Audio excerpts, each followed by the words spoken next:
a iniciar el tema de... vamos a desarrollar el tema que habíamos dejado inicialmente indicado en la anterior clase en el texto de McCormack. El texto de McCormack está bien de que tengan la oportunidad de leerlo porque allí hay aspectos interesantes para considerar, ¿no? Aspectos teóricos que vale la pena leer en ese texto. Vamos a grabar aquí, entonces vamos a mirar. Este documento se lo voy a enviar, está en internet, es una serie de expresiones que hay aquí, que les voy a enviar el link para que ustedes lo tengan. Así titula, creo que es capítulo 7, si no estoy mal, capítulo 07. Estaba buscando algo como para acompañar en la explicación sobre este tema y encontré este aspecto que me parece interesante. Dice diseño para flexión y carga axial. Habla de las consideraciones generales. En cuanto a la flexión se refiere, aquí está secciones rectangulares que solo tienen armadura de tracción, que son las vigas. Acuérdense ustedes que tiene el bloque de Whitney, tiene el brazo del par interno, que lo llamaba yo Z, ¿se acuerdan? Que es igual a D menos A medios. Tiene la armadura de tracción abajo, el diagrama de formaciones unitarias o esquema de formaciones unitarias, que yo siempre lo hago al revés, considerando que arriba hay compresiones y abajo hay tracciones. Bueno, y aquí hacen unas consideraciones que ya las hemos visto en concreto armado 1 y hablan del RN, acuérdense del FIRN o RN, la expresión. Bueno, entonces bajemos un poco, aquí hay una tabla que relaciona valores de, parece que son un valor de cuantías con un valor W. W es como algo, si lo quieren mirar, es como una relación de eficiencia de los materiales más o menos. Acuérdense de la relación de eficiencia de los materiales, es M, ¿no? Entonces es F sub Y sobre 0.85 prima C, pero este tiene un poquito más que ver. W, ese se lo pueden mirar, yo creo que está por aquí, W. No lo encuentro, pues no, es cuestión de nomenclatura nomás. Aquí está. Dice que es P por F sub Y sobre F prima C. En nuestro caso M es F sub Y sobre 0.85 prima C. Es un poco más con una adición o con un premultiplicador aquí que es ρ, o la cuantía, dividido entre, no dividido entre 0.85 prima C, sino simplemente dividido entre F prima C. Entonces acuérdense que M es relación de eficiencia de los materiales y nosotros llamamos F sub Y sobre 0.85 prima C.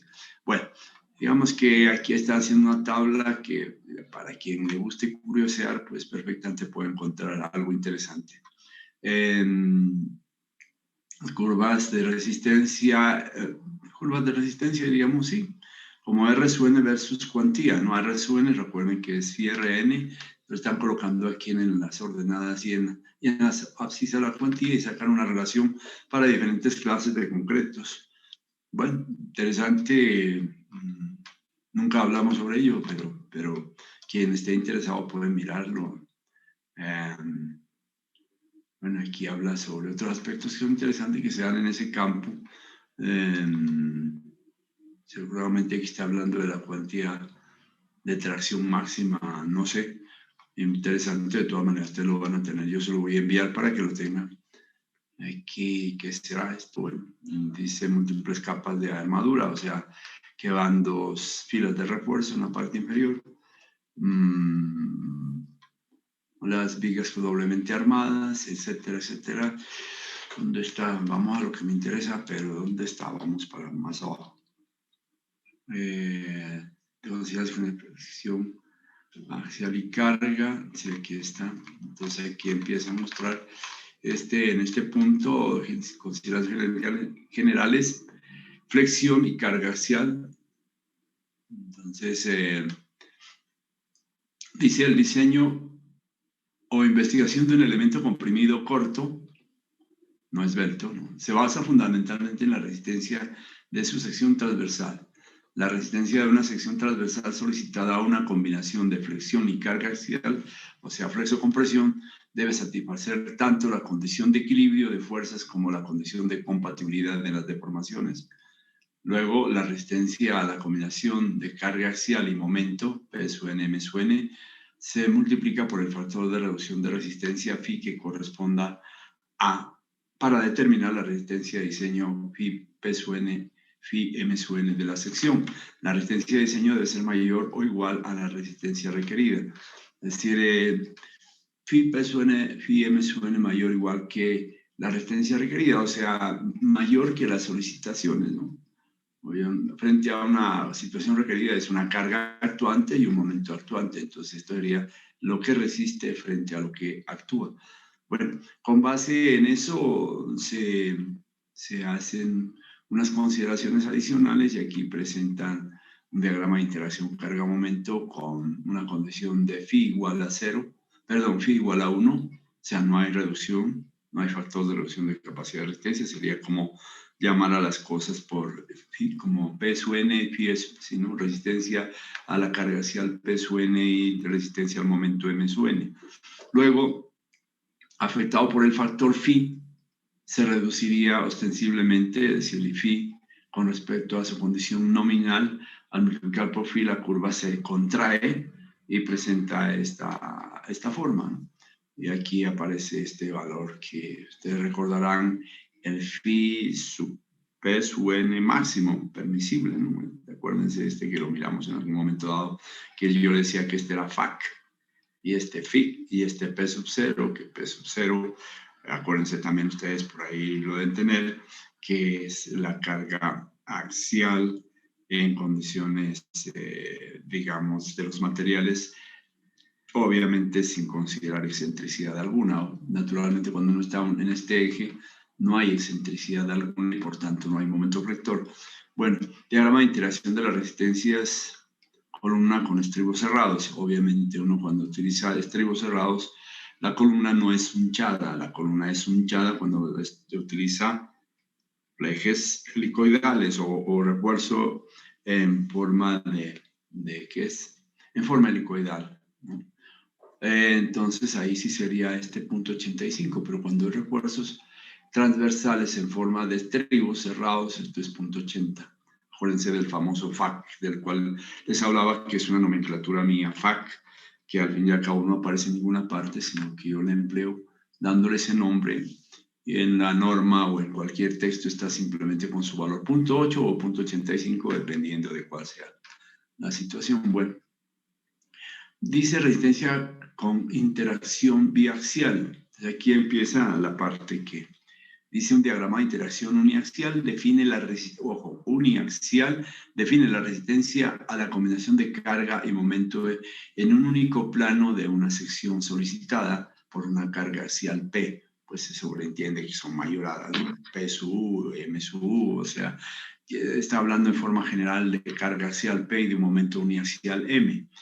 La resistencia a la flexión biaxial de una columna cargada axialmente se puede representar esquemáticamente como una superficie formada por una serie de curvas de interacción uniaxial trazadas en forma radial a partir del eje P. Ver figura 7.6, o sea, esta.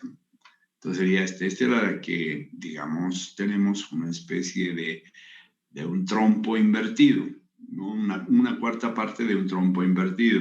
Es decir, se genera de las curvas de interacción en el plano de carga con el momento M alrededor de X, se genera una curva, y en el otro sentido, cuando se tiene una curva de interacción formada por la carga P y el momento alrededor del eje Y, no alrededor del eje X, entonces tenemos otro momento aquí, y pues una curva de interacción en el plano, en un plano es esta, y otra curva de interacción en el otro plano es esta. Y dice que lo que está diciendo allá, que se pueden generar muchas curvas de interacción en diferentes direcciones parecidas a las que aparecen en los planos PMY y PMX, y de esa manera se puede, al hacer rotar y unir esa situación, se puede lograr una formación, o sí, un volumen, allí como lo aprecian, y todo lo que aparece en esta superficie prácticamente es lo que delimita al diseño en forma biaxial, superficie de interacción biaxial. La superficie de interacción biaxial es prácticamente toda esta superficie que la vemos radiada, con radios que aparecen, que vienen desde arriba, y ustedes ven cómo se abren en abanico para llegar a formar este volumen. Entonces dice que ver figura 7.6, los datos para estas curvas intermedias se obtienen variando el ángulo del eje neutro para configuraciones de deformación específicas opuestas con respecto a los ejes principales, ver figura 7.7. Entonces miremos la figura 7.7. Es esta, ¿no? Creo que ya la habíamos visto en el texto de McCormack, que eje neutro que forma un ángulo respecto a los ejes principales. Entonces este eje neutro es este, ¿no? El eje neutro es donde está la profundidad C, y donde está la línea punteada, pues es la profundidad del bloque de Whitney A, ¿no es cierto? Aquí, ojo, por si acaso, si alguien mira esto y mira qué está pasando junto a este punto, es pura coincidencia, ¿no? Pura coincidencia. No se vayan a devanar los sesos, a acabar con su energía, y es que tiene que pasar por ahí justo en el centroide plástico, aquí dice baricentro, ¿no? Centroide plástico. En ese centroide, claro que este es el centroide plástico, recuerden que es el concepto del centroide plástico, ¿cierto? Pero es pura coincidencia con esta línea punteada que corresponde a la profundidad del bloque de Whitney. No es que la profundidad tiene que pasar justo en el vértice del centroide plástico, ¿no? De todas maneras, este dibujo está hecho, está bien planteado, pues es un esquema que presenta estas notas que aparecen allí y que se dan de esa manera. Ahí aparece las fuerzas y esfuerzos. Allá, me toca. Claro. Entonces tenemos otras fuerzas y esfuerzos en este aquí, y aquí tenemos el diagrama de deformaciones unitarias, ¿no? Entonces podría ser así o al revés, como yo suelo colocarlo al revés, con las compresiones hacia arriba y las tracciones hacia abajo, hacia el otro lado. Bueno, esa es la figura 7.7 y dice que los datos para estas curvas intermedias se obtienen variando el ángulo del eje neutro para distintas pues, configuraciones con respecto a los ejes principales de la figura 7.7. Dice la dificultad asociada con la determinación de la resistencia de las columnas armadas solicitadas a combinaciones de carga axial y flexión biaxial es fundamentalmente de naturaleza aritmética. La resistencia a la flexión de una columna cargada axialmente respecto a un eje oblicuo particular se determina mediante iteraciones que involucran cálculos sencillos pero laboriosos, eso es cierto. Es decir, ponerse a tratar de de encontrar estas curvas aquí, ¿no? Estos planos, digamos, en diferentes ángulos, pues bueno, si se hace un programa uno bien hecho por allí, a lo mejor le funcione y obtenga digamos, este volumen o esta configuración volumétrica, que lo que interesa aquí en realidad es la superficie externa que nos permite leer o darnos cuenta de la capacidad de una columna cuando tenemos algún valor impuesto desde fuera, ¿no? Ahora vemos mejor esa situación. Bueno, dice que tal cosa.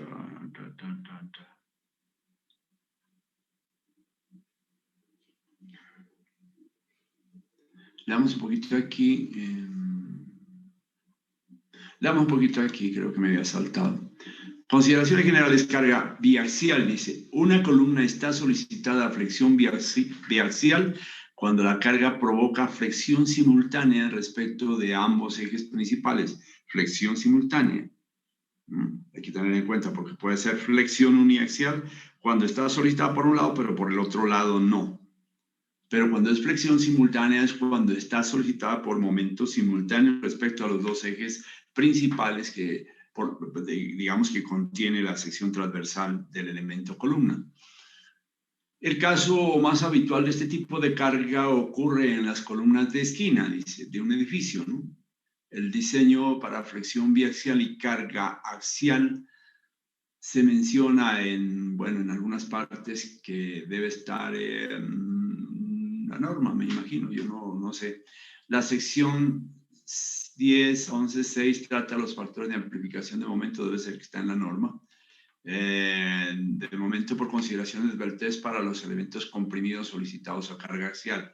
La sección R10.3.6, yo digo R porque realmente nosotros es C, ¿no? Nuestro código es C tal cosa, pero sí se puede reconocer que es algo de la C. Debe ser un código, debe ser otro código de alguna otra parte, de algún otro país, no sé. Lo cierto es que coincide el capítulo 10 que tenía que ver el ACI, y de ahí que Colombia es C10.3.6 o C10.3.7 o C10, etcétera, etcétera, y este debe ser otro con esa, digamos, con ese tipo de nomenclatura. Bueno, establece que las columnas de esquina y otras que estén expuestas a momentos conocidos respecto a ambos ejes que ocurren en forma simultánea se deben diseñar para flexión biaxial y carga axial. Se recomiendan los métodos para el diseño combinado a flexión biaxial y carga axial. El método de las cargas recíprocas es un método, ¿no? El método del contorno de cargas es otro método. A continuación se presentan ambos métodos junto con una extensión del método de contorno de cargas que se llama el método de contorno de las cargas de la PSA. PSA es la Portland Cement Association, ¿no? Esta es la asociación de productores, me imagino, del cemento Portland, ¿no? Portland Cement Association. Entonces, dice que se presentan dos métodos, que es el método de la carga recíproca y el método del contorno de cargas, pero adicionalmente presenta un método sugerido por la PSA. Bueno, entonces ya habíamos estado leyendo esta parte. Vamos al segundo párrafo. Dice, la dificultad asociada con la determinación de la resistencia de las columnas armadas solicitadas a combinaciones de carga axial y flexión biaxial es fundamentalmente de naturaleza matemática o aritmética, ¿no? La resistencia a la flexión de una columna cargada axialmente respecto a un eje oblicuo particular se determina mediante iteraciones que involucran cálculos sencillos pero laboriosos. Estos cálculos se vuelven aún más laboriosos si se desea optimizar la armadura o la sección transversal. Para la flexión uniaxial es habitual utilizar ayudas de diseño en forma de curvas o tablas de interacción. Ya lo sabemos cuando es uniaxial. Sin embargo, debido a la naturaleza voluminosa de los datos y a lo difícil que resulta realizar múltiples interpolaciones, no resulta práctico desarrollar curvas o tablas de interacción para diferentes relaciones entre los momentos flectores respecto a cada eje. Por este motivo, se han desarrollado varios enfoques, todos ellos basados en aproximaciones aceptables, que relacionan la respuesta de una columna en flexión biaxial con su resistencia uniaxial respecto a cada uno de los ejes principales. Bueno, entonces aquí tenemos esta, que ya lo habíamos mirado, esta figura 7.6, donde en el eje de las ordenadas aparece la carga y en el eje de abscisas, en un sentido aparece, digamos, MX y en el otro sentido MY. Luego miramos aquí que pues hay una serie de líneas radiales que significan curva de interacción en diferentes direcciones, como la primera curva respecto a este plano o como la última curva por este plano. En todo caso, a una altura determinada, jóvenes, aquí ustedes ven unas líneas. Aquí vemos, por ejemplo, que han trazado una línea que va cortando a ese volumen con la superficie de interacción biaxial. Aparece aquí, otra aparece más arriba, Aquí aparece una cierta variación que ya trataremos de ver la explicación, que se sale de la línea periférica que, digamos, resulta del corte de esta rebanada, llamémoslo así, rebanada, si le podemos llamar, una rebanada. Nosotros podíamos imaginarnos que este volumen le pasamos una cuchilla o un cuchillo y lo cortamos y obtenemos una rebanada ahí en ese sitio.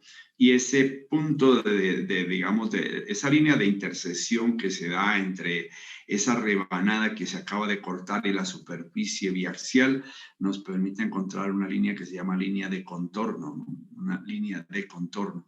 Esta línea de contorno es ideal, esta que va por aquí así, pero hay una que es la real, la que va por allá adentro. Esta es como caprichosa y realmente esa es la que se presenta en las columnas, ¿no? Lo ideal es lo externo, lo real es lo que está allá adentro. Igual en esta rebanada superior se aprecia que tiene esa presentación, digamos que no está bien dibujada tampoco esta cuestión aquí, no sé. Digamos que muestran esta línea de por acá abajo, que es la línea ideal, la curva de contorno o la línea de contorno que se llamaría, y una que aparece allá como defectuosa metida por allá, que al fin y al cabo aquí no sabe cuál es la defectuosa, si fue la que se salió para allá o la que está allá adentro. De todas maneras, démosle el crédito a que la línea ideal es la que va por fuera, la curva de contorno o la línea de contorno, es la que va por fuera, igual que acá, y la de allá adentro es, la de afuera es la ideal, la de adentro es la real. Entonces, digamos que son dos rebanadas que se han construido a diferentes alturas. ¿Qué altura hay aquí? Se ve que es M sub B y P sub B. Ojo, teniendo en cuenta que nosotros siempre llamamos con el subíndice 1. M sub B y P sub B sería el punto de condición balanceada.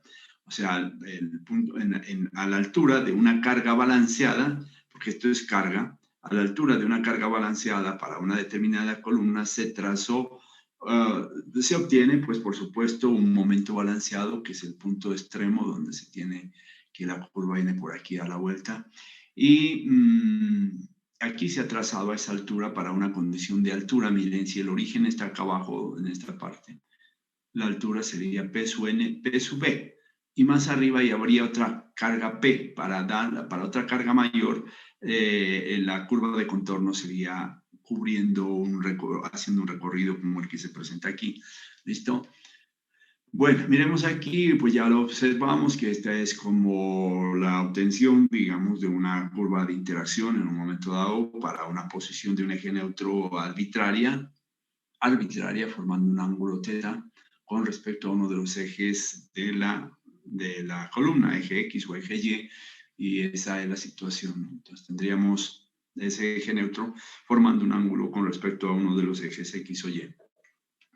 Eje que forma un ángulo atalco. Superficie de falla. Entonces aquí habla de la resistencia nominal de una sección solicitada, flexión biaxial y compresión. Es una función de tres variables. Es P sub N, estamos hablando de carga axial nominal, ¿no? M sub Nx, momento nominal alrededor del eje X, y M sub Ny, momento nominal alrededor del eje Y, las cuales se pueden expresar en términos de una carga axial actuando con excentricidades E sub X igual a M sub Ny sobre P sub N, ¿cierto? Y E sub Y igual a M sub Nx sobre P sub N. Ahorita miramos en un esquema por allí cómo se ilustra en la figura 7.8, o sea, esta que está aquí abajo. Entonces estamos mirando, no se ilustran las barras de la armadura, dice simbología utilizada para carga biaxial. Veamos a ver qué es lo que está explicando aquí. Se tiene una columna con esta presentación. De pronto este eje es B, de pronto este eje es H, lo más probable es que sí. Perdón, eje, hablamos del lado de la columna, lado B por lado H, y los ejes que se tienen son los ejes X y Y. Y entonces se tiene una carga nominal biaxial, ubicada en algún punto. Aquí lo colocaron aquí, podrían haberlo colocado acá afuera, ¿no? Pero aquí lo colocaron dentro de la sección transversal y es perfectamente lógico, como lógico es que pudiera estar también por fuera, no hay ningún problema. Nosotros tenemos entonces que esta carga nominal está ubicada en un punto distante en una magnitud de su X con respecto al eje Y. El su índice X lo toma del eje sobre el cual es paralelo, ¿no? El su X. Y el otro sentido es sub Y, el su índice Y lo toma del eje respecto al cual es paralela esa distancia. Entonces diríamos que tenemos una carga P sub N Y entonces vamos a mirar aquí cuál es la nomenclatura. El momento nominal alrededor del eje X. Este sería el momento nominal alrededor del eje X. Sería igual a la carga P sub N por E sub Y. ¿Cierto? Claro que sí. Porque si estaríamos dando vueltas alrededor del eje X, tendríamos el momento nominal alrededor del eje X, que sería igual a la carga P sub N por E sub Y. Ojo, entonces, aparentemente contrapuesto el subíndice del momento con el subíndice de la excentricidad, pero eso es lo lógico respecto a esta presentación. Y así es. Se ha universalizado, casi se ha universalizado, yo diría, esta situación en el sentido de cómo denominar la nomenclatura de los elementos o de las, sí, de los elementos mecánicos, diríamos en este caso, elementos mecánicos que están participando aquí. Me refiero a elementos mecánicos como las fuerzas. La fuerza es algo mecánico, la fuerza axial como el momento flector es un elemento mecánico. Entonces, diríamos que eso es, y este sería pues una magnitud geométrica, ¿no? Y una acción mecánica o elemento mecánico. Muy bien, entonces está explicando la situación aquí. Dice una superficie de falla se puede describir como una superficie generada graficando la carga de falla P sub N en función de sus excentricidades E sub X y E sub Y, o de sus momentos flectores asociados M sub Ny y M sub Nx. Se han definido tres tipos de superficies de falla. La superficie básica S1 se define mediante una función que depende de las variables P sub N, E sub X y E sub Y. Esta superficie se ilustra en la figura 7.9a. Miremosla. Y aquí aparecen entonces estas superficies de falla. La primera superficie de falla es S1. Está mostrando una situación donde el eje vertical sigue siendo las cargas actuantes y los ejes su X y su Y, guardando como la relación siempre de que este de acá es el eje su X y este Y como acá y como acá. En todas partes indicando que el eje que va en este sentido izquierda a derecha es el eje X, sea cualquiera la naturaleza del elemento que se esté colocando allí, en este caso excentricidades o momentos, y en el sentido ortogonal al eje X, pues tenemos el eje que corresponde a cualquiera que sea la que queremos definir, pero es el eje Y, ¿no? Como E sub Y, E sub Y y M sub Y. Entonces está hablando de tres superficies de falla que realmente habrá que ver, yo no la he visto mucho esta como de utilidad, honestamente. La superficie de falla es la superficie S1 que nos da como la carpa de un circo, algo así, ¿no? La cuarta parte o algo así, que está indicando que cualquier punto que se encuentre sobre esta superficie estaría indicándonos la falla que, o sea, el punto límite para el diseño de alguna columna biaxial bajo condiciones de seguridad y que fuera de ella, ya al saliéndose de allí, cualquier punto que le salga de esa superficie estaría diciéndonos que el elemento que se está diseñando, por supuesto, el sometido a flexo-compresión biaxial, está en peligro, ¿no? Hay otra superficie de falla recíproca que está aquí, que podemos ver que, ojo, volviendo acá, P, esto es el eje vertical, es P, los dos planos en X y en Y están definidos en su parte inferior por las excentricidades de su X y de su Y, que ya las vimos en el esquema anterior. Y aquí vemos la superficie de falla recíproca, S sub 2, que se refiere a los mismos ejes de su X y de su Y, pero que la carga es invertida. Es el valor de la carga invertida y eso da para una gráfica de este tipo donde muestra otro tipo de superficie de falla, S sub 2, que está ya no que comience con unas coordenadas P sub N, E sub X y E sub Y, sino aquí 1 sobre P sub N y la otra coordenada E sub X y E sub Y. Cualquier punto en la superficie de falla aquí que se salga de allí estaría indicando probable falla del elemento diseñado a flexocompresión biaxial. Pero todo lo que esté ahí dentro va a estar, digamos, podríamos decir que está seguro, pero que este se limite y nos indica que es la superficie a la cual debemos llegar, pero no debemos pasar, ¿no? Por la cual no debemos pasar. Bueno, y viene una tercera que es la superficie de falla S3, que es esta, donde se muestra otra vez ese cuarto de trompo que estábamos mirando ahí encima, ¿no es cierto? Al fin y al cabo, este es M sub X, M sub X, allá arriba lo llamaban, creo que M sub X, si no estoy mal, creo que eran momentos nominales. Ah, no, M sub X, M sub X, M sub X como tal. M sub X aparece acá y M sub Y aparece allá, ya lo veremos, nos regresaremos para entender mejor qué es eso, qué es, digamos, y qué diferencia hay de ellos con respecto a otras nomenclaturas que aparecen allí. Miremos aquí la parte de, volviendo este sería la superficie de falla S3, que acabamos de ver allá arriba. Yo pensaba que esto era M sub N, no, esto es M sub X y M sub Y, y el eje vertical, las ordenadas, está identificado por la carga P. Entonces, habla de las curvas de interacción P sub N, M sub N, digamos, respecto a un plano y otro, ¿no? Se está indicando allí. Y que aquí se genera la superficie de falla S sub 3, que es cualquier punto de ellos se consigue con las coordenadas P sub N, M sub N X y M sub N Y. Entonces, cualquier diseño que se quisiera salir de allí, pues se está poniendo en riesgo o peligro, o quiere decir que no es prudente diseñar por fuera de eso, y lo que esté dentro, pues es aceptable. Bueno, viene aquí entonces, perdón, miremos aquí un pedacito más. Bueno, aquí termina de hablar de esas superficies de fallas. Aquí incluso dice el tercer tipo de superficie de falla. Está ilustrado en la figura 7.9c. Se obtiene relacionando la carga axial P sub N con los momentos M sub N X y M sub N Y para producir la superficie S3. La superficie de falla S3 es la extensión tridimensional del diagrama de interacción uniaxial que mencionamos anteriormente. Okay. La superficie, bueno, de estas, para resumir, yo realmente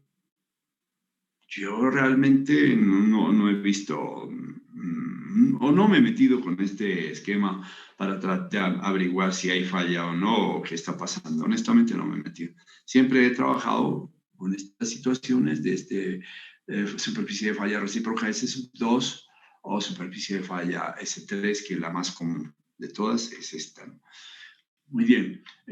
No sé qué dice. Dice, varios investigadores han desarrollado aproximaciones tanto para la superficie de falla S2 como para la S3 que se pueden usar para el diseño y análisis. A continuación, presentamos una explicación de estos métodos utilizados en la práctica actual junto con algunos ejemplos de diseño. Entonces, veamos aquí, están hablando de uno de los métodos para poder evaluar una columna. Si ella está realmente, está haciendo, digamos, la columna, si está siendo diseñada de acuerdo a las exigencias y pues obteniendo un diseño que esté limitado a digamos, a las propuestas o a este estudio o a estas, digamos, disposiciones que hay respecto al diseño biaxial. Dice el método de las cargas de recíproca de Bresler. Bresler es Boris Bresler, una persona que ha tenido mucho que ver en la investigación en la parte de estructuras, y en la parte de columnas ha hecho mucha investigación, y de él pues se desprenden muchos métodos o no métodos, sino muchos estudios y varios otros ingenieros o investigadores han compartido con él. Ahí está Gowens, que es otro investigador que ha trabajado con Bresler. Hay otros, no me acuerdo ahorita. Bueno, pero siempre han estado como tocándose, digamos, tangencialmente en el ambiente de la investigación sobre este tema del diseño, digamos, bajo las condiciones biaxiales y de compresión de columnas, ¿no? Entonces, Bresler es pues diríamos nosotros en otros términos, es el duro en este asunto de diseño biaxial. Dice precisamente el método de carga de recíprocas de Bresler, le dan el nombre y el honor a él, pues por supuesto, porque él es quien trabajó en eso. Dice, este método aproxima la carga 1 sobre P sub N de la superficie S2, o sea, Recuerden que esta es la superficie S2, lo que acabamos de ver en anterior. Aquí lo han amplificado un poquito. Aquí se muestra solamente el eje Y y el eje X. No está mostrando, digamos, arriba nos decía que es su X y es su Y. Simplemente está mostrando los ejes. Pero por supuesto es X, es su X y es su Y. Dice en la superficie S2, donde la coordenada se consigue con 1 sobre P sub N, P sub X y S sub Y, pues, por supuesto, entonces debe ser esto, S sub X y S sub Y, mediante una ordenada correspondiente a 1 sobre P' sub N. Aquí la nomenclatura no está muy bien. Este es P sub y aquí es sobre P' sub N. Aquí son valores que de pronto no están esquemáticamente bien identificados en el plano S'2, ¿no? Porque el plano S2, que es el blanco, y que resulta de una intersección, como si se colocara algo como, digamos, un plano que trata de atravesarse en el camino partiendo del extremo inferior de la curva C, y se corta, digamos, con la curva real, con la superficie de falla S2 en los puntos B y A. Entonces genera una curva aquí, pero miren esta situación que se presenta aquí, que esto se llama el plano S'2, ¿no? Entonces tenemos el plano en forma curva, que está el S'2, y el plano en forma de una superficie triangular que corta la misma superficie S'2 en esos puntos B y A, y que se llama S'2. Entonces, dice que el cual se define por los puntos característicos A, B y C, claro. A, B y C. Y como se indica en la figura 710. Para cualquier sección transversal, en particular, el valor de P0 correspondiente al punto C, ¿cierto? Aquí está incluso mal identificado. Este P0 correspondería acá, es decir, sería más bajito, ¿no? Al punto C, es el punto más bajito. Correspondiente al punto C es la resistencia a la carga bajo compresión axial pura. P sub X correspondiente al punto B, se está llamando P sub X, ¿no? Entonces este sería como el punto B, P sub, no, aquí hay una mala nomenclatura, mala denominación, porque todo lo que está aquí, tal cosa, P sub Y, P sub Y, tal cosa. Sí, hay como yo me va a tocar es como reproducirlo ¿qué es? En PowerPoint, copiarlo y tratar como de indicar mejor esas nomenclaturas. La verdad es que están como mal dispuestas, mal acotadas. En todo caso,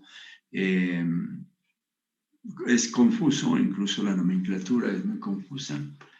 Resistencia bajo carga de compresión P sub X, incluso aquí habla de P sub X y P sub Y, como raro esa cosa, porque en otros libros lo hablan de P sub X y P sub Y.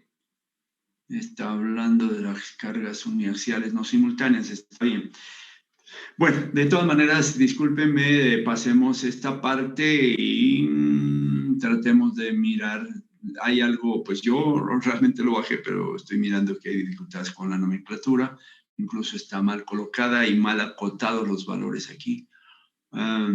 Está no está indicando dónde es verdaderamente la situación. 1 sobre P sub 0 se refiere al punto C. Ojo. Es el valor de la ordenada en el punto C, en el vértice, 1 sobre P sub 0. Y 1 sobre P sub Y sería la ordenada en el punto B, Y miren que hay una flecha aquí como indicado, pero realmente como un poquito desfasado. Este está bien, 1 sobre P sub X, este sí está bien, este está bien acotado aquí, esta parte. Y 1 sobre P sub sí está bien aquí porque se está tratando de encontrar precisamente el valor de la carga. Incluso, bueno, la nomenclatura sería 1 sobre P solamente. Si todo está llamado P sub Y, P sub 0 y P sub X, sería 1 sobre P solamente, sería como acá, ¿no? 1 sobre P. porque es que no hay otra forma de identificarlo. Sí, bueno, miremos a ver, de todas maneras dice, y P sub Y correspondiente al punto A. Son las resistencias a la carga bajo excentricidades uniaxiales SUY y SUX respectivamente. Cada punto de la superficie verdadera se aproxima mediante un plano diferente, perdón. Por lo tanto, la totalidad de la superficie se aproxima usando un número infinito de planos. Diríamos entonces que la expresión general para la resistencia a la carga axial para cualquier valor de SUX y SUY es la siguiente. Esta es la expresión de Bresler, o el método de la carga recíproca de Bresler.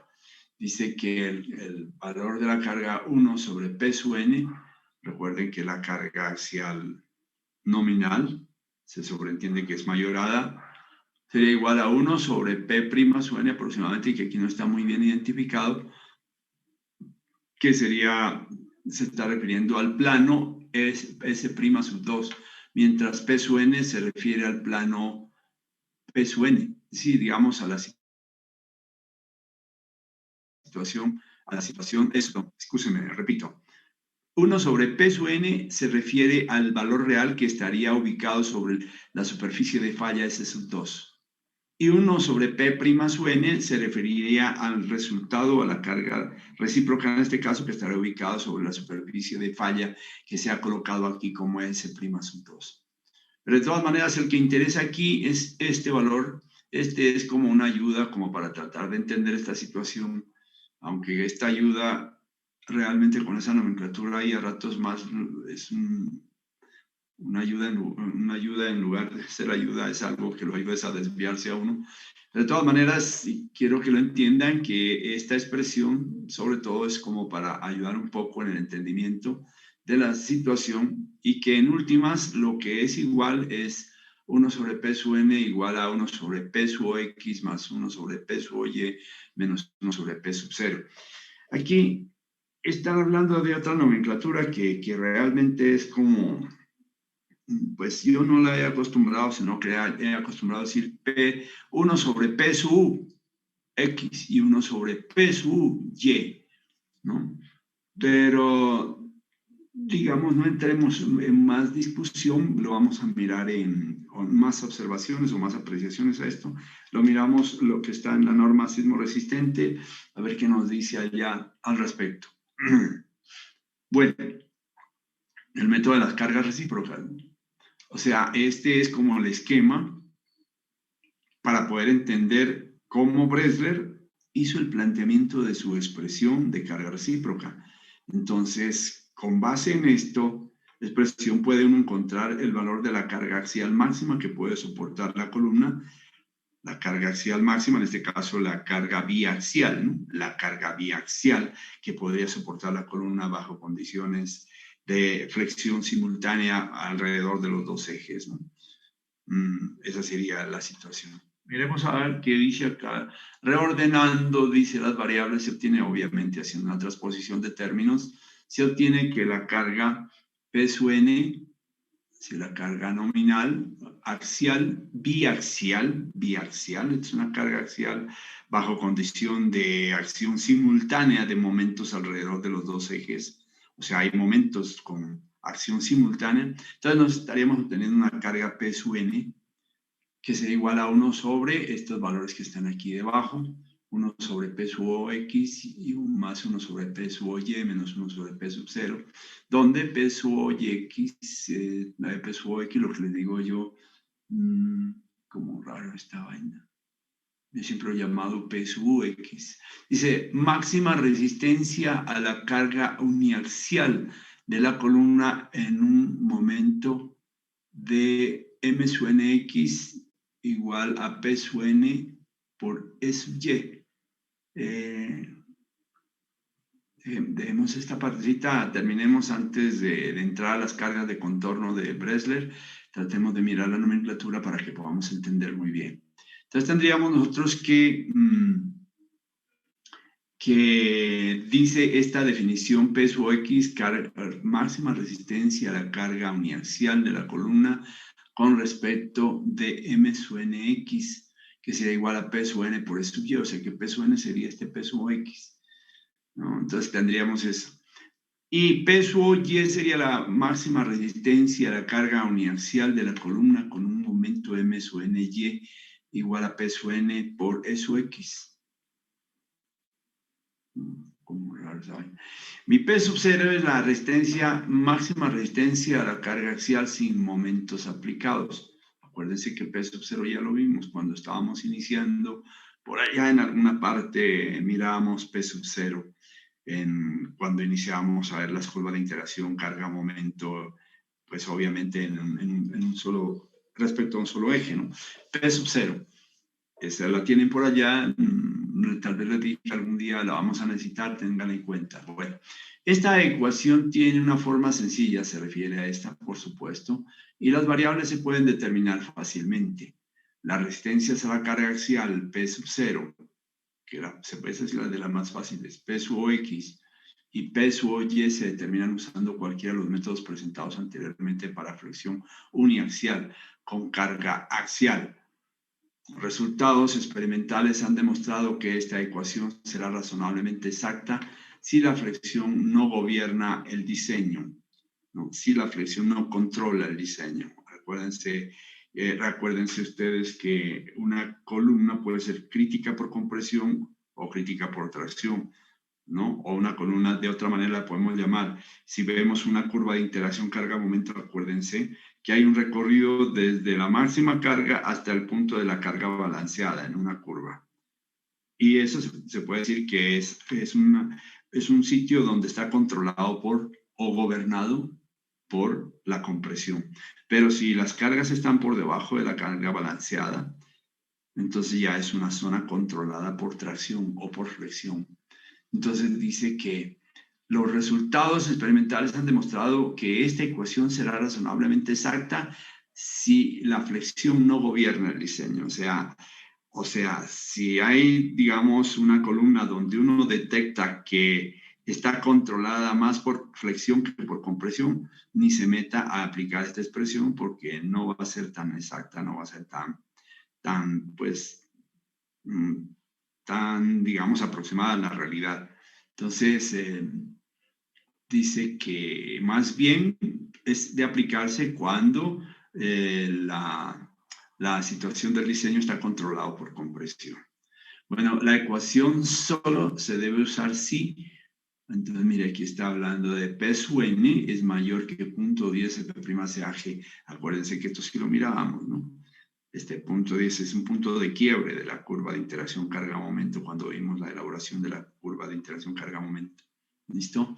Entonces, bueno, antes de meternos un poco más acá y meternos en el método de contorno de las cargas de Bresler, miremos un poquito esquemáticamente en PowerPoint para ver cómo podemos entender esta situación.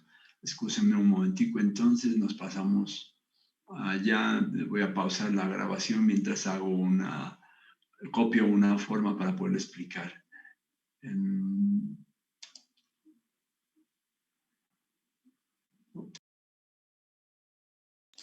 Un momento, por favor.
Bueno, jóvenes, entonces estamos aquí. He copiado estas imágenes y voy a tratar de... Si quitamos esta, quitémosla de aquí temporalmente. Exprimámosla de aquí. Bueno.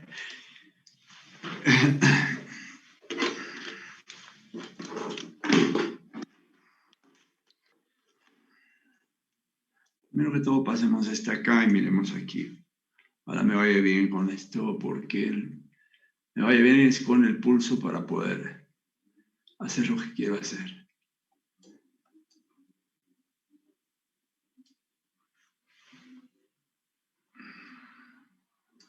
Digamos que yo puedo tener una columna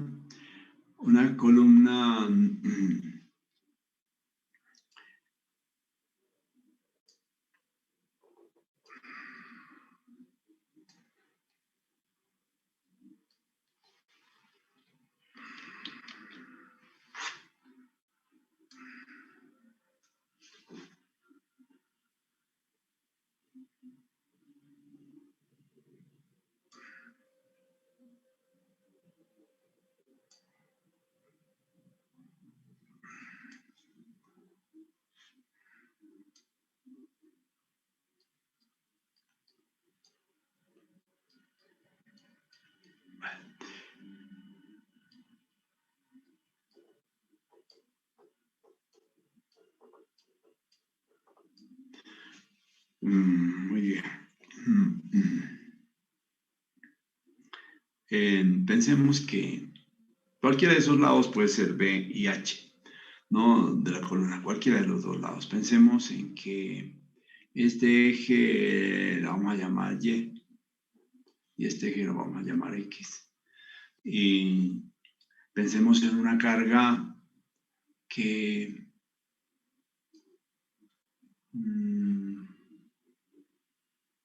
pensemos en esta carga que podría estar, bueno, pongamos que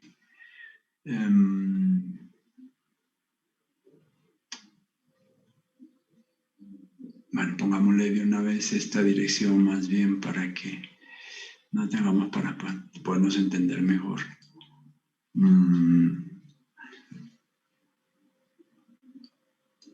Digamos que esta es la dirección positiva de Y y esta es la dirección positiva de X. Y que vamos a mirar que tenemos una carga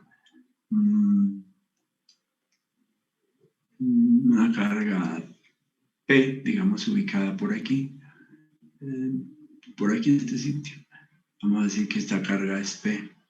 O pongámosle que sí. ¿Vale? Con este.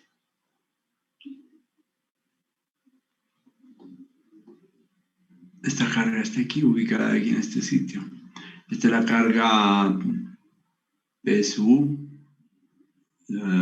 que estaría como carga biaxial y que estaría, digamos, distante de los ejes. Pongámosle con este color. Digamos, si trazamos una cuestión paralela por aquí. Perdón.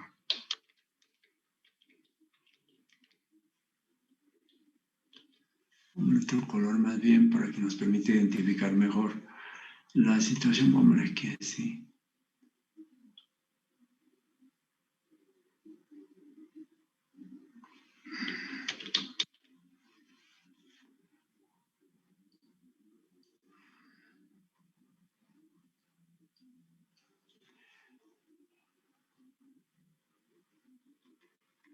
En este caso estoy tratando de hacer algo paralelo al eje X y otro tratando de hacer paralelo al eje Y.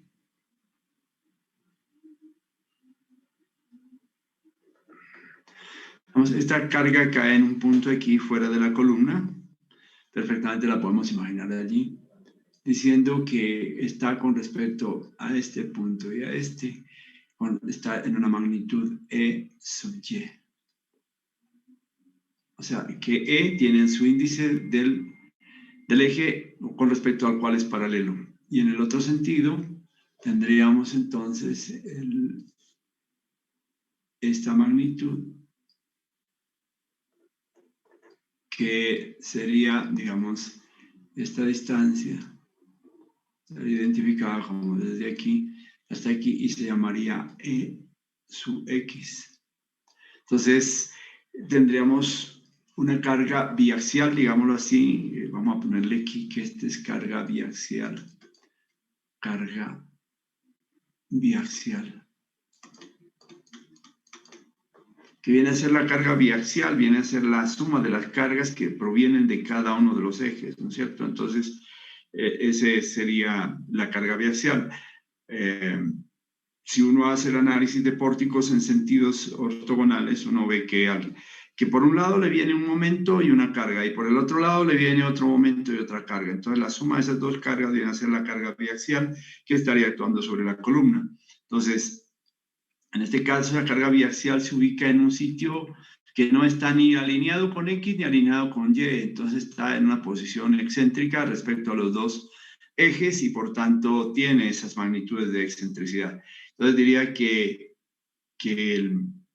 ese sería, digamos, el momento, vamos a colocarle aquí, entonces el valor, vamos a colocarle entonces aquí, y diríamos que esta produciría un momento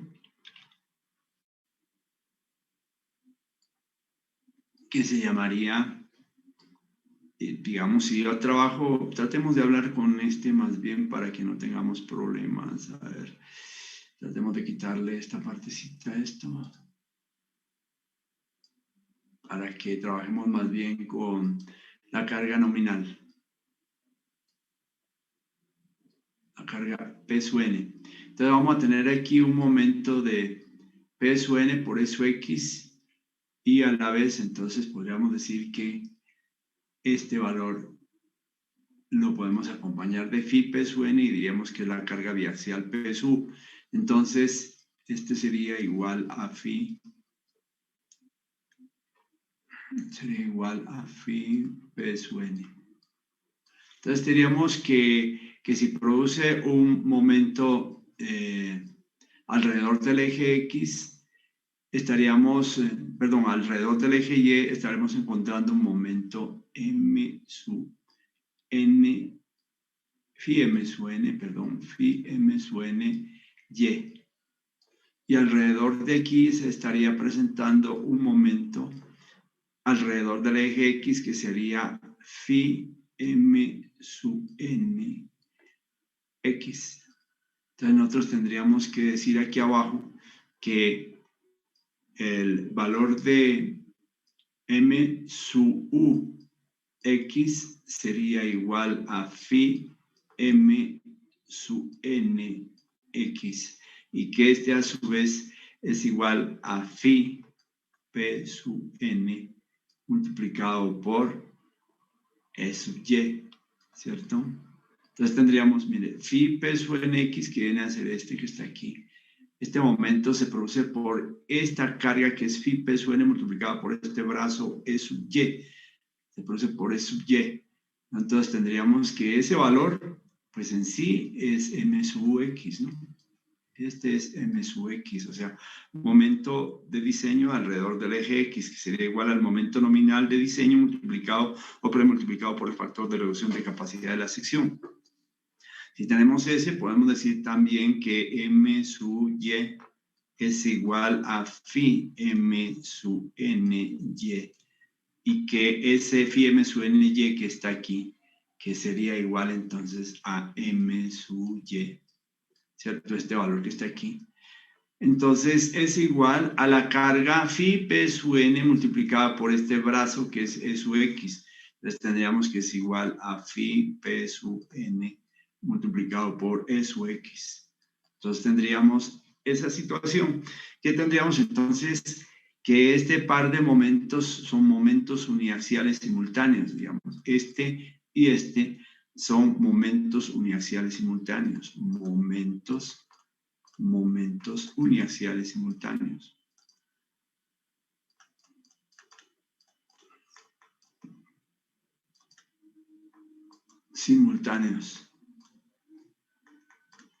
Momentos uniaxiales simultáneos.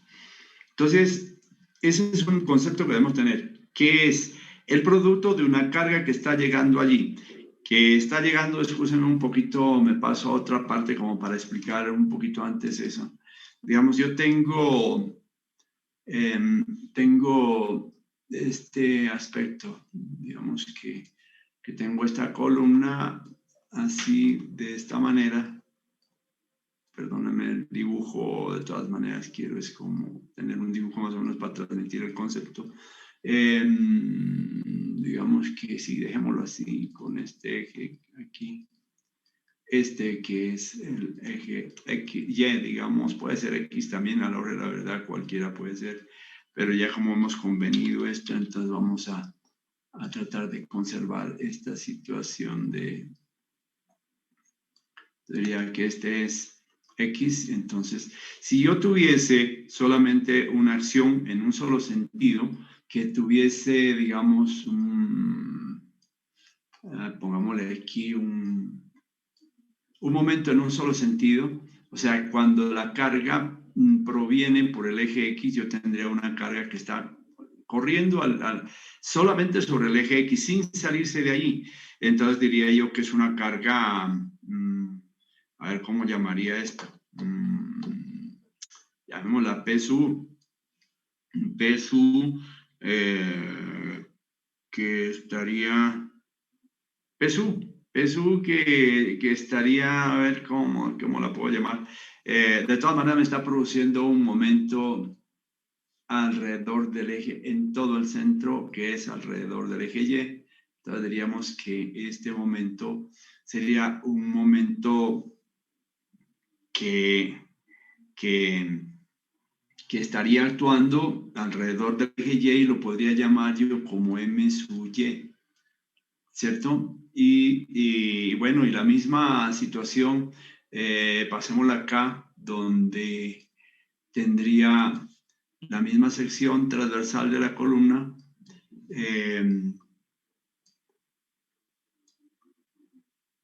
bajo la consideración de actuar, digamos, alrededor del eje X. Entonces tendríamos que está corriendo esto alrededor del eje Y este sería el eje X. Entonces tendría yo una carga que seguramente está corriendo por aquí,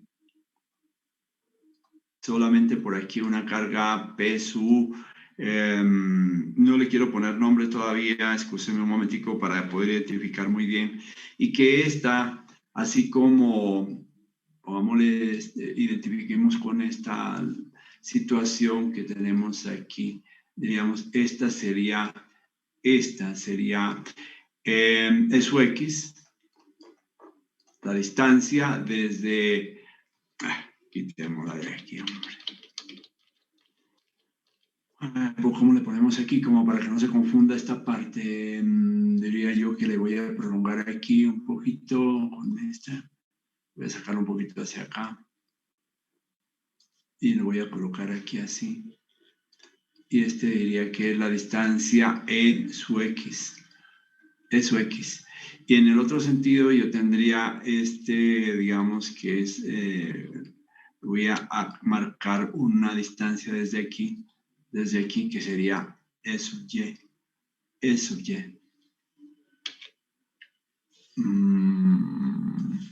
Sería E sub Y.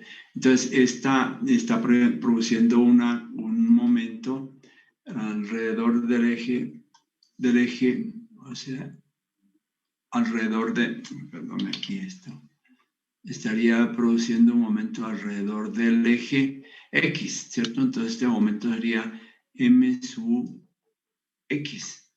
Entonces, ¿qué tendría yo?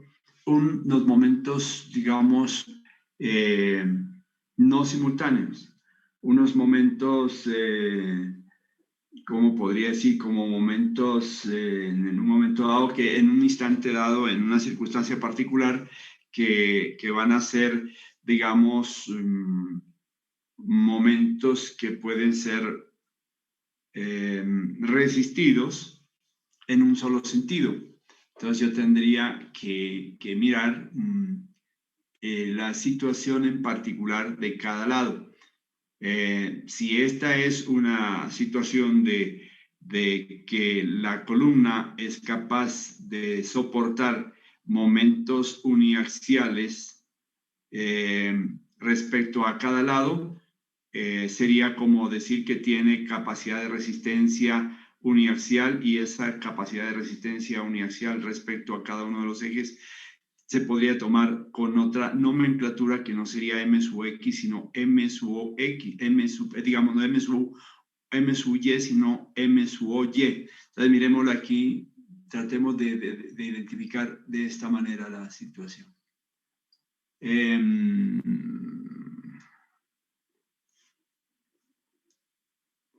Digamos que yo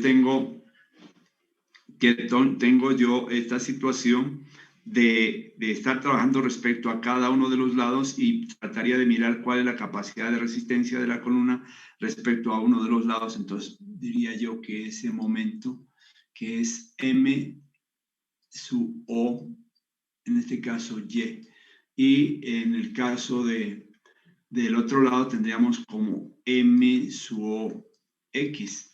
Entonces, ¿cómo vamos a mirar? Vamos a mirar que aquí tendríamos que es M sub O X, sería momento uniaxial resistente, ¿no? Perdón, momento uniaxial resistente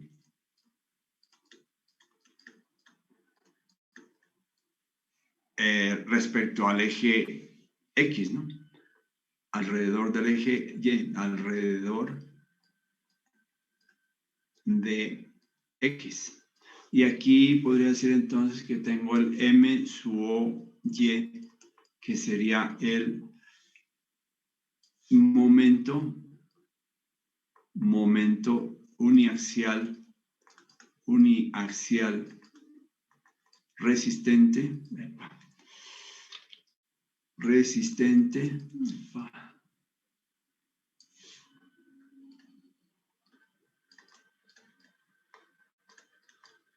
alrededor del eje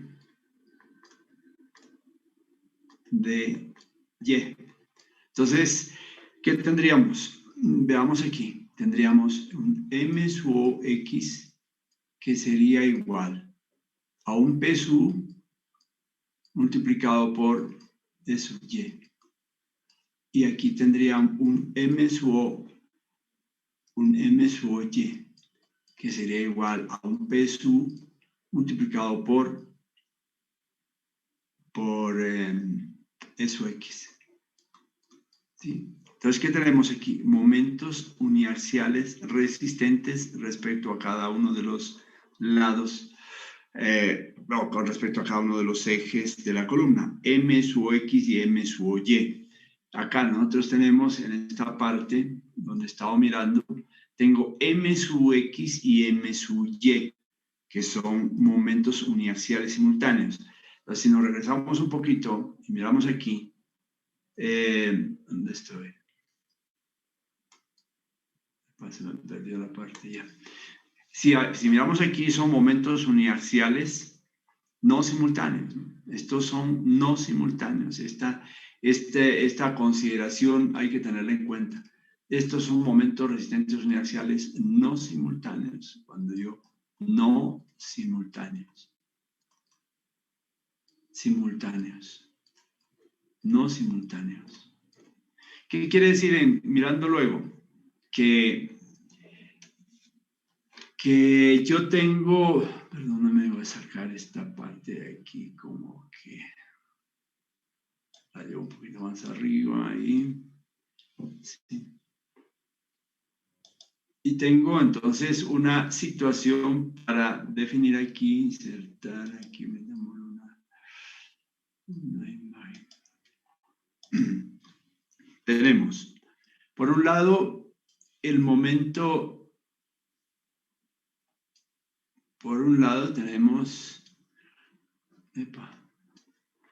tenemos M sub X igual a phi p sub n, que está hablándose de una carga biaxial multiplicada por E sub y. Y m sub y, perdón, igual a phi p sub n multiplicado por E sub x. Entonces tendríamos momentos simultáneos, ¿no? Momentos simultáneos.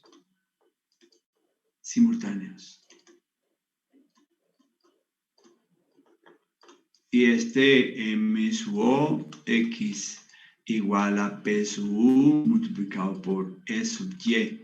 Y m sub o y igual a p sub u multiplicado por E sub x serían momentos uniaxiales no simultáneos. Estos serían momentos uniaxiales simultáneos, pero estos de acá son momentos, digamos, uniaxiales no simultáneos. Ni para qué, sí, respecto, ya sabemos que son uniaxiales porque están respecto a cada uno de los ejes, entonces no serían no simultáneos, no simultáneos. Entonces, no simultáneos. ¿Cómo los podemos distinguir? ¿Cómo los podemos separar? ¿Cómo podemos ver? Ahora le damos el nombre a estos subíndices de estas cargas que están aquí. Arriba ya sabemos que es P sub también, pero aquí hay que definirlo muy bien porque una cosa es que sean simultáneos y otros que no sean simultáneos. Entonces vamos a mirar a ver cómo le podemos hacer aquí. Nosotros tenemos entonces que mirar en una situación miremos aquí en esta expresión que se me desapareció. Sí, miremos aquí esta situación, jóvenes. Digamos que no me da ninguna, eso no lo veo. Bueno, veamos aquí. Yo tengo esta rebanada, ya vemos aquí esta rebanada. Con esta curva de contorno ideal. Ya dijimos que la otra es la curva de contorno real. Y tenemos esta rebanada. Esta rebanada, pues, es para una condición, según esto, condición balanceada. Para esa condición balanceada se han generado una rebanada y esa rebanada al cortarse con la superficie, digamos, de esta figura, genera una curva o genera una línea de contorno o una curva de contorno. ¿Qué se está presentando allí? Una curva de contorno en la cual hay unas nomenclaturas. Aquí vemos, por ejemplo, un M sub n, vemos un M sub ny, vemos un M sub nx. Y no, si lo vemos nosotros aquí, este M sub nx está ubicado aquí en esta forma y es paralelo al eje de momentos sub x, ¿no? Y el M sub ny es paralelo al eje de momentos M sub y. Sin embargo, aquí hay un punto que nace desde el origen de la rebanada, allá en el extremo. Esa esquina viene a ser como, digamos, una proyección hacia acá, donde aquí encontraríamos, en este punto, vamos a leer otro colorcito aquí. Aquí encontraríamos, al venirse aquí, encontraría yo el M sub o y, aquí en este punto, ¿no? El M sub o y, este punto de aquí. Y este punto de aquí sería el M sub o x. ¿Sí? M sub o x, que lo estábamos mirando en la página anterior, en la otra página. ¿Qué es esto? Es decir, aquí, multiplicado obviamente por su valor correspondiente, viene a ser el M sub ux. Aquí lo están llamando M sub nx. Yo lo estoy llamando de una vez a todos estos con su valor, digamos, que se ha multiplicado ya prácticamente por el valor de phi. Y este valor aquí sería este punto de corte aquí sería M sub x. Y este punto de corte acá sería el que define esta distancia, que sería M sub U, Y. Entonces, tendríamos nosotros que en esta misma línea encontramos el M sub Y y el M sub O, Y. Y en el otro sentido encontraríamos el M sub X y M sub O, X. Ahora, obviamente la mayor parte de los textos tratan no tanto no como yo lo estoy haciendo aquí, M sub U, de una vez como momento de diseño, sino como momento nominal, ¿no? Entonces, lo llaman a este M sub N y yo lo estoy llamando M sub Y. Miren que es la distancia que viene desde aquí hasta acá, que yo estoy localizando como M sub Y. Y acá es la distancia desde aquí hasta aquí, que yo lo estoy denominando como M sub X, o no como M sub NX. De todas maneras, quiero que miremos la rebanada en otra parte. Miremos esta rebanada que estamos hablando, de la cual estamos hablando, miremosla en la siguiente. Bueno, aquí es donde yo estoy colocando esos valores y tratemos de mirar entonces dónde está esa rebanada de la cual estoy hablando yo. Vamos a colocar esa rebanada aquí. Entonces trato de colocar la rebanada aquí, estoy mirándola desde arriba y digamos que esta sería la curva de contorno. ¿Sí? Que aquí tendría yo entonces una situación de un punto, la curva real, digamos, es más o menos esta. Y se vuelve a encontrar por acá, sí. O sea, es más o menos de este tipo la curva real, la curva de contorno real, ¿no? Y la curva de contorno ideal es esta. Entonces, trata de colocar, digamos, una pareja de valores, digamos, un momento, como el que estoy tratando de copiar, el que está allá en la página anterior, el que está aquí. Estoy tratando de copiar esto, entonces estoy tratando de reproducir esto y coloco yo un valor aquí vamos a colocarle con la denominación que está diciendo allí. La diferencia está simplemente en que se multiplica por phi y no más. Digamos, yo me vengo aquí así. Ojalá que llegue a buen destino. Bueno.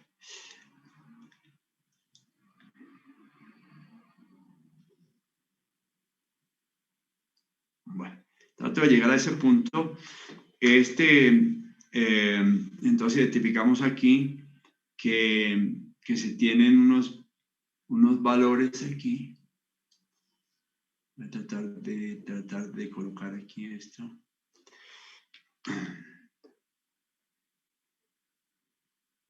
Estoy pegando sobre la curva real, ¿no? De contorno, no sobre la curva ideal. Entonces, como aparece allá en el texto. O sea, ¿qué aparece aquí? Con la nomenclatura que yo empleo. Este valor desde el origen hasta allí es M, digamos que este es el eje Y, ¿no? Y este es el eje X.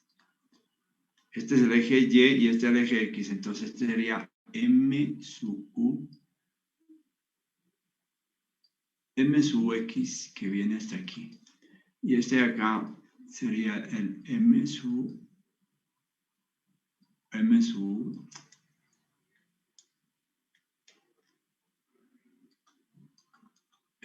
Y, ¿cierto? Entonces aquí, si yo me voy acá al extremo, encuentro aquí en este sitio el M sub O, en este extremo. Lo voy a colocar con más énfasis para tenerlo presente, entonces tenemos que, lo voy a poner rojo aquí. Diría que este sitio, que sería la distancia que va desde aquí hasta allí, sería el M sub O X. Y esta distancia que viene desde aquí, acuérdense que estoy mirando la rebanada, ¿no? Entonces sería M sub O Y. ¿No? Sería este punto. Y este es el punto de acá. Entonces, ¿qué tendríamos? ¿Qué aparece aquí? Allá, pues, como está apareciendo, yo yo miro allá en el texto o en las figuras que muestra la guía que estamos observando, dice que este es M sub Ny y el otro es M sub Nx. Realmente yo lo estoy presentando ya todos multiplicados por el factor phi. ¿Qué tenemos aquí? Que tenemos un valor aquí en este sitio que se llama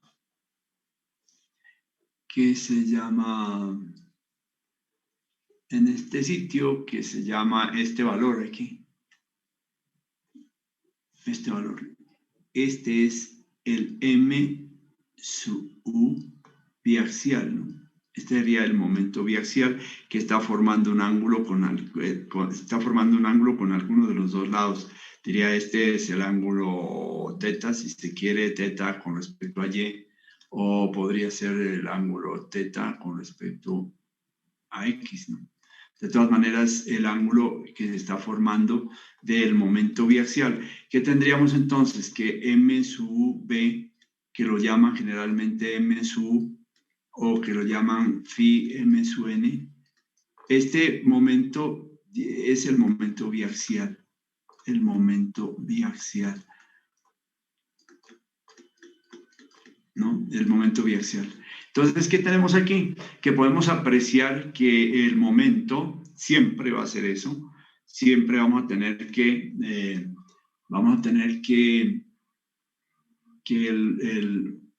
pasemos un poco más acá. Si aprovechemos, no, pasemos un poco más acá. Y un poco más acá, y miremos que vamos a tener siempre que el momento M sub X siempre va a ser mayor que el momento M sub X. Y que el momento M sub Y va a ser mayor que, bueno, puede ser igual, siempre que exista, no, siempre va a ser mayor. Entonces, iba a ser mayor que M sub Y. Entonces, ¿qué quiere decir? Que este es un momento uniaxial no simultáneo mayor que el momento uniaxial simultáneo, ¿no? O sea, cuando estos dos se están presentando simultáneamente, ellos van a dar una condición de que son menores que los momentos uniaxiales resistentes. Entonces lo estamos mirando aquí en esta parte donde vemos que sobre cualquier punto que tomemos sobre la curva, ya sea la curva de contorno ideal o la curva de contorno real, cualquiera que sea el punto que tomemos, este va a tener un momento biaxial M sub V y va a tener unos dos momentos respecto a sus dos ejes X y Y que van a llamarse M sub X y M sub Y, que son las componentes, digamos, de este momento si hablamos vectorialmente, y que realmente en cualquier instante que uno trace, si yo me vengo acá a este punto y coloco este sitio aquí, voy a tener también un momento biaxial, pero voy a tener un momento en este sentido M sub X y un momento M sub Y. Solamente M sub Y se volvería igual a M sub X cuando no existiera otro momento, ¿sí? Cuando, digamos, M sub Y solamente existiera M sub Y y desaparece M sub X, entonces M sub Y se vuelve M sub Y. Entonces, ¿qué tenemos? Aquí tenemos un momento uniaxial simultáneo y un momento uniaxial no simultáneo. ¿Qué viene a ser este? Este vendría a ser como el momento que está soportando simultáneamente con la presencia de otro, está coexistiendo con otro momento y los dos están dando lugar a un momento resistente biaxial respecto a una dirección diferente a la de X y diferente a la de Y. Pero cuando los dos están coexistiendo, M sub X y M sub Y, que son momentos uniaxiales simultáneos, el M sub Y será menor que el M sub OY y respectivamente M sub X será menor que M sub X. ¿Qué es el 1? Este sería el momento máximo resistente de la sección alrededor de Y y este sería el momento máximo resistente alrededor de X, que definitivamente siempre serán mayores que los momentos uniaxiales simultáneos.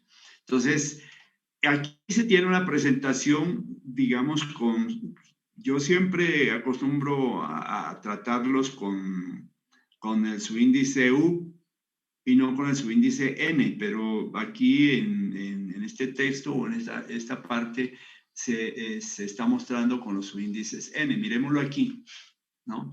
Entonces aquí, por ejemplo, tenemos esta misma figura que le hemos visto antes, aquí con la nomenclatura m sub y y la nomenclatura m sub x, y tenemos que se ha tomado una rebanada, esta rebanada está a una altura diferente, no está acá donde estaban las condiciones de carga balanceada, se ha tomado a un nivel de carga P sub n, mírenlo, aquí siempre está hablando de esa forma, ¿no? Con su índice n, a una altura de carga nominal P sub n, pues estamos en el eje vertical, es el eje de las cargas, y que esa rebanada trazada a ese nivel de esa carga P sub n da unos resultados, miren la curva de contorno aquí,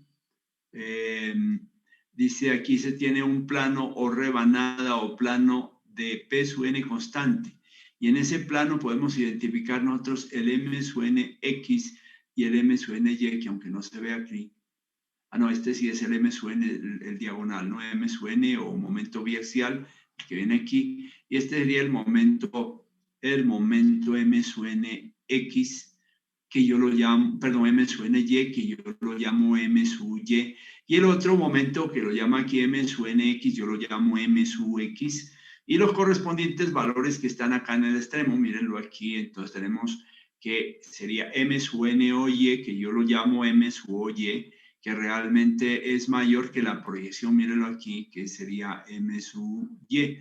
Y en el otro sentido tenemos M sub n o x, no es sino que se está tratando aquí en forma nominal, yo lo llamo M sub o x, y que es mayor que el valor de esta abscisa, que viene a ser este valor de M sub n x, o sea, para mí sería M sub x.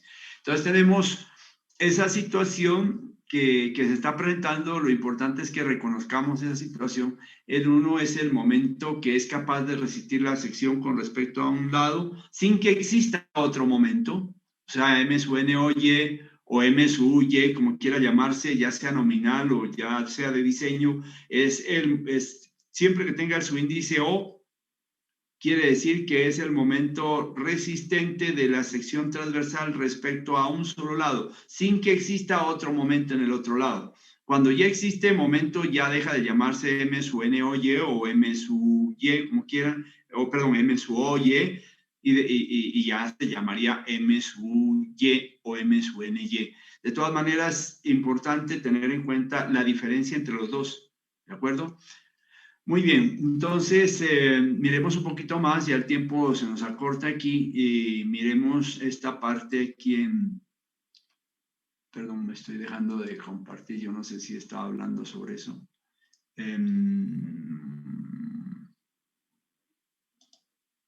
Vamos a ver, miremos aquí. Entonces, tenemos esa situación que hay que diferenciarla, ¿no es cierto? Siempre hablan de los momentos de las cargas P sub n y las excentricidades respectivas y de los momentos nominales, ¿no? Entonces, esta es la carga que tratan de definirla ya como la carga de P sub o x y P sub o y, que respecto a cada uno de los ejes. Con un ejercicio que hagamos sobre esto lo vamos a entender mejor, y lo vamos a hacer utilizando las gráficas de interacción carga-momento. Entonces, un ejemplo de pronto puede despejar una cantidad de dudas que pueden quedar en la explicación. Respecto a eso, ¿no? Respecto al método de la carga recíproca de Bresler. Tratemos de mirar un poquito aquí, solamente, digamos, hacer una exploración aquí en esta parte del método del contorno de las cargas de Bresler, el método del contorno de las cargas de Bresler, o sea, el método de las curvas de contorno, ¿no?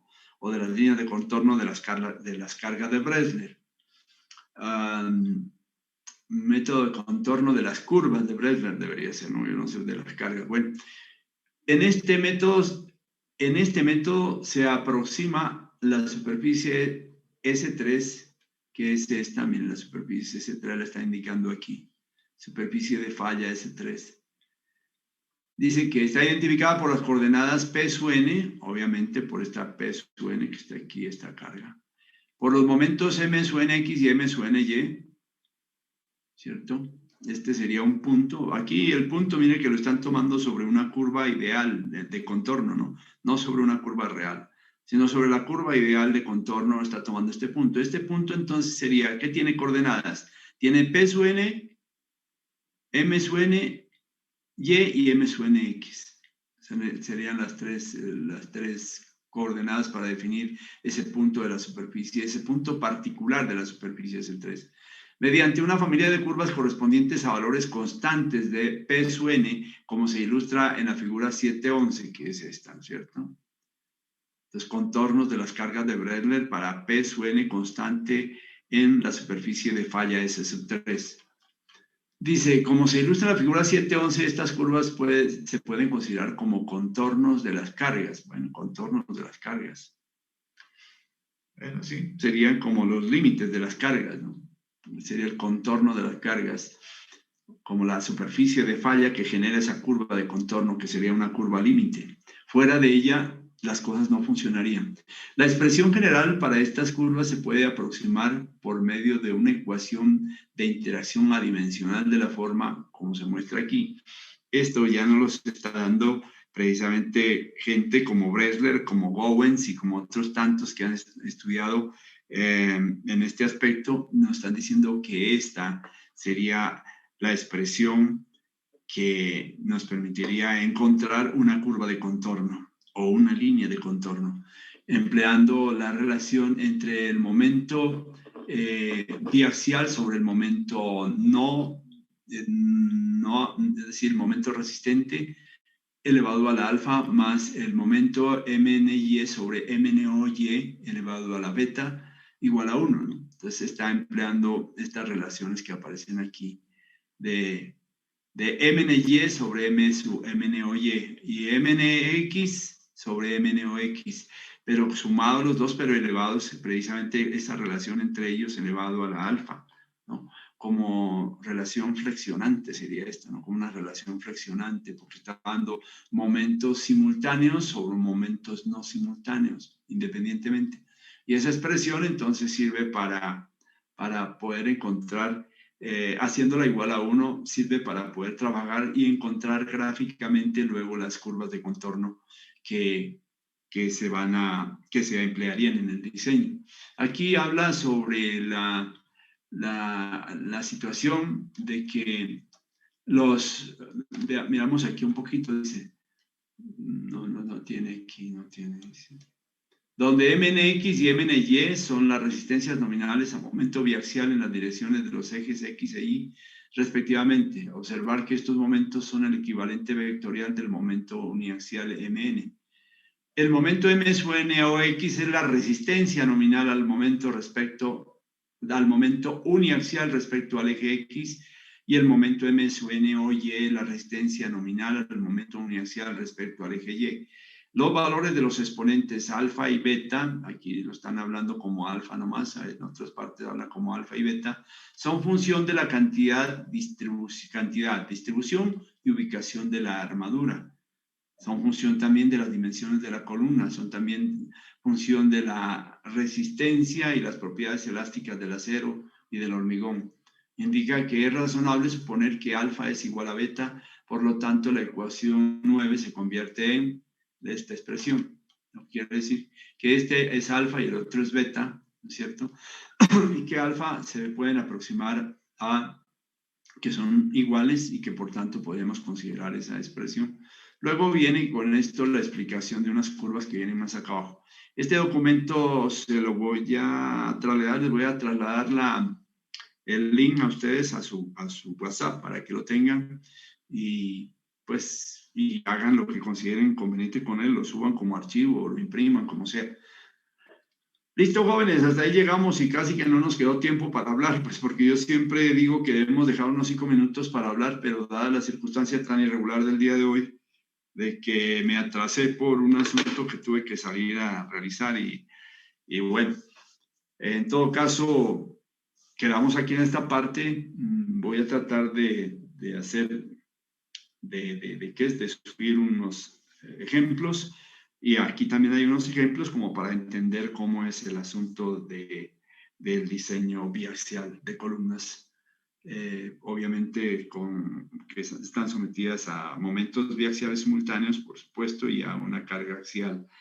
Esa es la situación de esos elementos, entonces hay que mirar cómo mejor se entiende esta situación para que la puedan emplear como herramienta en el momento que se requiera.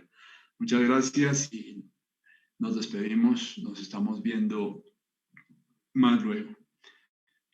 Que tengan un resto de día muy bueno.